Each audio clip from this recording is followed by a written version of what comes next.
Baik, Assalamualaikum warahmatullahi wabarakatuh. Salam sejahtera untuk kita semua. Perkenalkan, kami dari kelompok 1B akan mempresentasikan peran ASN DKI Jakarta dalam bidang layanan kesehatan berstandar global serta kaitannya dengan manajemen ASN dan smart ASN. Berikut anggota kelompok kami, ada satu Mas Febrian, yang kedua ada Mbak Novia, yang ketiga ada Mbak Octavia, yang keempat ada Mas Wade, dan kelima ada saya sendiri, Fiali Ramadan. Terkait dengan isu kontemporer, itu berdasarkan regulasi PMK di mana seluruh fasilitas pelayanan kesehatan harus diwajibkan menjalankan rekam medik elektronik.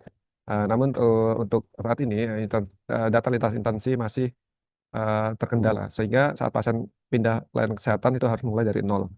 Di mana dalam standar global CT yaitu data medis harus mengikuti pasien atau data follow the patient, bukan sebaliknya. Berdasarkan juga uh, survei yang dilakukan oleh Versi di mana uh, bahwa 3.000 rumah sakit di Indonesia masih 50% saja yang menerapkan sistem rekam medik elektronik. Di mana dari 50% tersebut hanya baru 16%-nya yang sudah menyelenggarakan RME dengan baik. Hal ini juga menunjukkan masih banyak rumah sakit yang harus beralih ke sistem elektronik serta mengotomatiskan sistem elektronik yang telah diterapkan. Selanjutnya akan disampaikan oleh Mas Bayu. Untuk identifikasi isu, pertama, kita sering menemukan pasien rujukan dari puskesmas harus melakukan tes ulang di RSUD atau RSUD global karena data medisnya seringkali tidak terbaca oleh sistem di RSUD lain. Kemudian, secara sistemik, integrasi data RME lintas instansi kita masih belum optimal. Integrasi ini adalah fondasi penting kalau kita ingin mengejar standar layanan kesehatan global. Terakhir, adanya gangguan teknis pada aplikasi rujukan online yang sering terjadi karena menghambat pengecekan ketersediaan tempat tidur secara real time dan memperlambat seluruh proses rujukan pasien. Kemudian untuk menentukan mana yang harus kita tangani lebih dulu, kami menggunakan metode analisis APKL atau aktual kelayakan problematika layak. Berdasarkan tabel penilaian tersebut, isu mengenai belum optimalnya integrasi data RME mendapatkan total skor tertinggi, yaitu poin 20. Selanjutnya, soal Baik, ya isu yang paling memiliki nilai paling tinggi adalah belum optimalnya integrasi data rekam medik elektronik. Nah, di sini kita menganalisis menggunakan metode Fishbone. Di sini kita ada 5 indikator. Yang pertama main itu kurangnya pelatihan dan pengembangan kompetensi. Kemudian metode, tidak adanya panduan teknis yang terintegrasi. Kemudian manajemen, koordinasi dan komunikasi antar instansi belum optimal.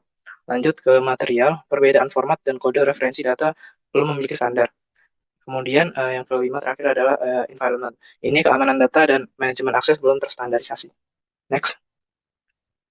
Nah, dari kelima poin tadi didapatkan nilai paling tinggi menggunakan metode USG. Kita mendapatkan peringkat paling tinggi adalah tidak adanya panduan teknis integrasi yang selaras.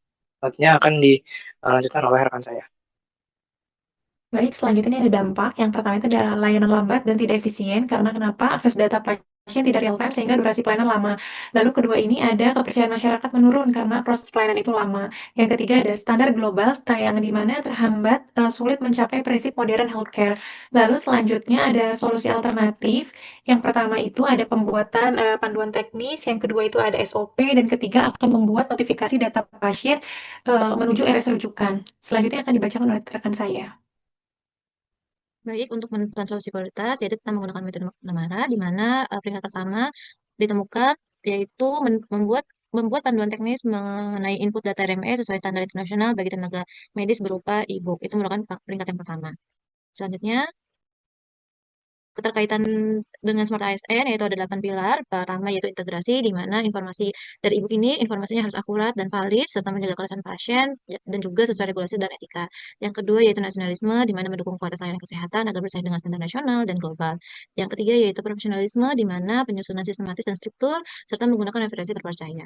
Yang keempat yaitu wawasan global, di mana e-booknya harus mengacu standar internasional, mendukung interoperabilitas data kesehatan, dan yang kelima yaitu teknologi informasi dan digital. Kita memanfaatkan e-book digital agar mendukung layanan modern dan paperless. Yang keenam itu hospitality, di mana bahasanya yang digunakan itu bahasa sederhana dan komunikatif serta mudah dipahami pengguna.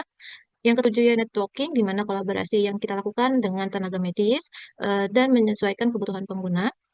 Yang kedelapan itu entrepreneurship, di mana inovasi ini merupakan inovasi media, pembelajaran digital, dan solusi efektif dan efisien untuk RME. Sekian dari presentasi dari kelompok kami, yaitu 2B. Wassalamualaikum warahmatullahi wabarakatuh.